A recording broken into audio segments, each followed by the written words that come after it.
Saludos, volvemos a estar con Vicente Serrano, un histórico de la izquierda no nacionalista, en esta ocasión sí para hablar de ley electoral, ya que él es un gran especialista, tiene muchísimos artículos, es autor de un recomendable libro como es El valor real del voto. Vicente, muchas gracias por estar de nuevo con nosotros.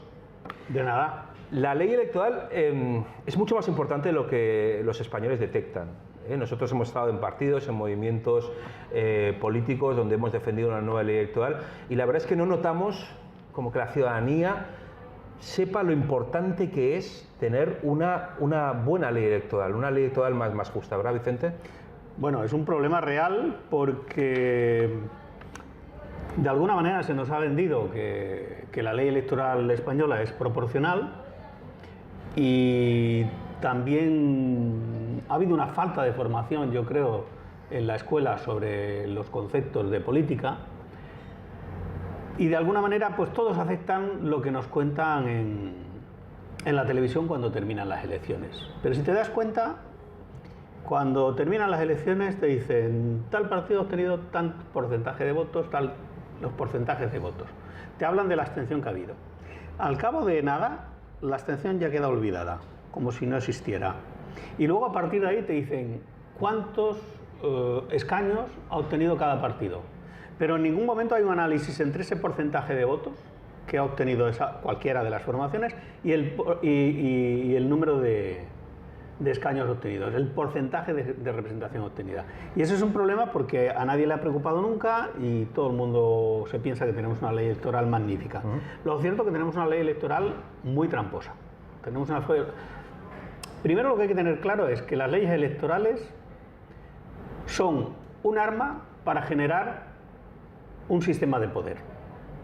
En ese sentido, todas las leyes electorales conocidas, salvo honrosas excepciones, reflejan una realidad falsa, o quiero decir que los escaños obtenidos no reflejan la voluntad real del electorado.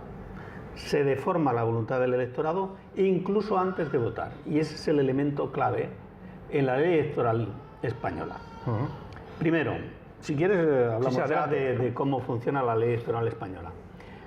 Cuando se critica la ley electoral española, lo primero que se dice es que el problema de esa deformación entre voluntad y presencia en el Parlamento es debido a la ley DON. Y esa es una de las grandes mentiras sobre la ley electoral española. La deformación entre la voluntad popular y la representación institucional está básicamente en tres. Y la más importante de ellas es las circunscripciones provinciales, en la forma que se asigna a cada provincia un número de representantes.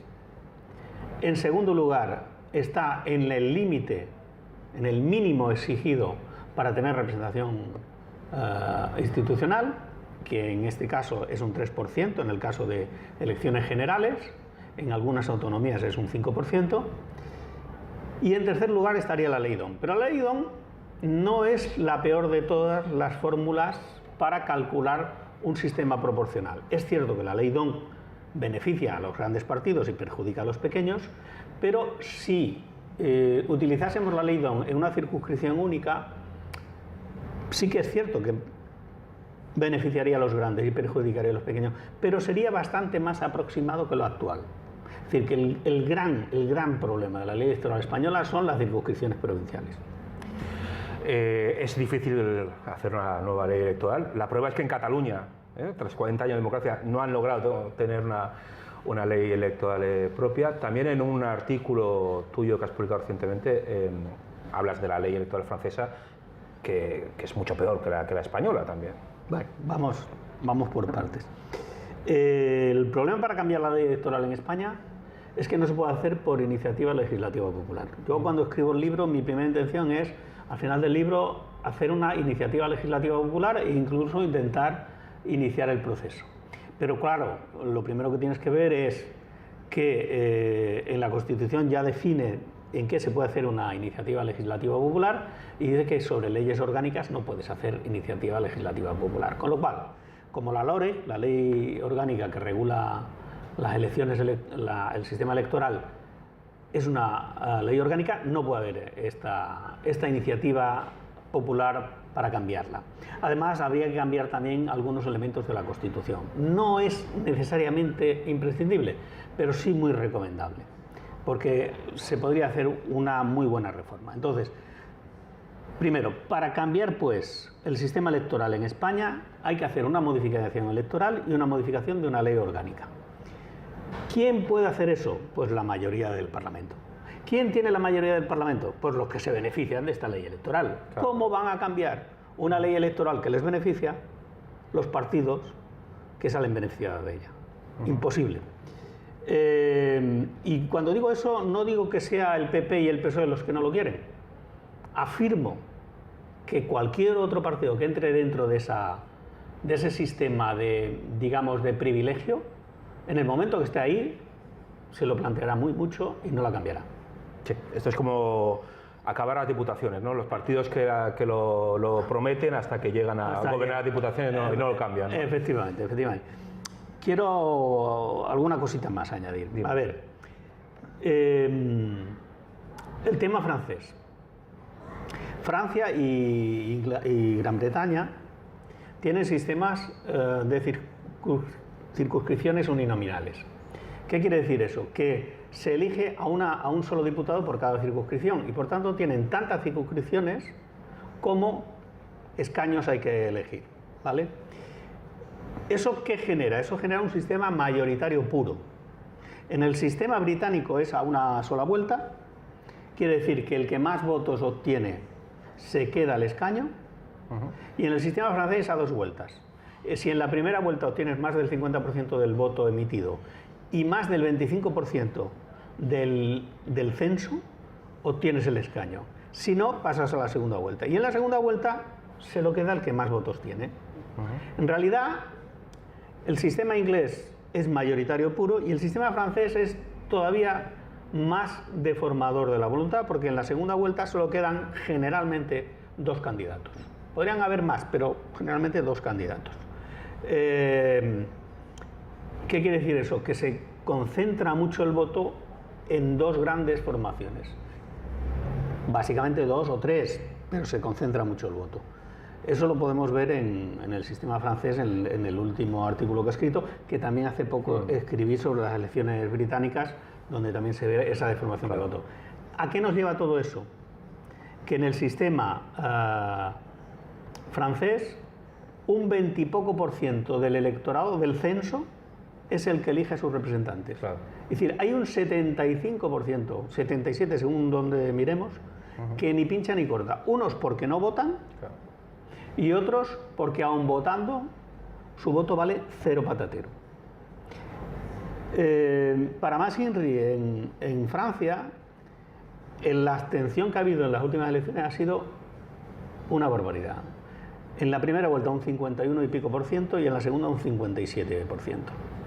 Eso demuestra que los sistemas electorales están en una crisis muy grave. Y en Francia tiene un problema añadido, de que como el sistema francés es un sistema presidencialista, se elige el Ejecutivo, concretamente el presidente de la República, que además tiene labores ejecutivas, por un lado, y por otro lado el sistema legislativo. Y como nos falta educación, no ya solo en España, sino en Francia, con toda la tradición que tiene, sobre lo que significa el legislativo, en el legislativo hay un asentismo exorbitante, que en cambio no lo hubo en el sistema presidencial. En las últimas elecciones presidenciales hubo un 21 y pico % de abstenciones en la primera vuelta y tan solo un 24-25% en la segunda. Es decir, que el elector valora más el quién va a gobernar que el quién va a gestionar y a controlar quién gobierna. Eso es muy preocupante. Eliminando pues la oposición y favoreciendo la abstención, como has dicho. Aquí en España tenemos pues la circunscripción provincial y también las europeas la única. Ya para acabar, Vicente, rápidamente a grandes rasgos, ¿Cuál es tu propuesta de nueva ley electoral? ¿Sería circunscripción única, un ciudadano, un voto, que todos los votos valgan iguales? Cuéntanos. Bueno, lo acabas de decir. Lo que pasa es que hay un problema. Todo el mundo dice, un ciudadano, un voto. Eso ya lo tenemos. El problema no es un ciudadano, un voto. Todos los ciudadanos tenemos un voto. Pero es más barato un diputado de Lidia que de Barcelona. Por eso, decir un ciudadano, un voto es incompleto. Hay que decir un voto que a todos valga igual. Que el poder de ese voto sea el mismo para todos, viva donde viva. Mi propuesta es una circunscripción única, efectivamente, para toda España en las generales, para cada autonomía en las autonómicas. Pero claro, eso que a la gente le parece tan... ¿eso cómo se come? Porque además yo propongo a la vez hacer un desbloqueo de listas, no abrir las listas, no listas abiertas. Yo propongo listas cerradas y desbloqueadas, es decir, que las reordene el votante final. Para ello, para que la gente pueda conocer a sus candidatos, sí que propongo que haya distritos, no circunscripciones, distritos territoriales donde estén las candidaturas. Esos distritos pueden ser equivalentes a las actuales provincias. Pero lo importante de mi propuesta, que mantiene esos distritos territoriales, es que al ser circunscripción única, los diputados se reparten exactamente en proporción a los votos obtenidos a nivel de todo el Estado, a nivel nacional. Y esa es la clave, que la representación en el Congreso sea el mismo porcentaje o similar que la representación que le ha dado el pueblo a cada una de las candidaturas. Esa es la clave. Explicarlo es un poquito más complejo, pero esa es la clave. Bueno, pues queremos darte las gracias. Quien quiera más información están tus artículos, tus libros. Pero es un tema, la verdad es que es muy importante para seguir luchando, ¿no?, en la igualdad entre todos los españoles, que nuestro voto pues valga lo mismo, sea donde votemos. Vicente, muchas gracias y hasta pronto. Un abrazo. Nada, gracias a vosotros.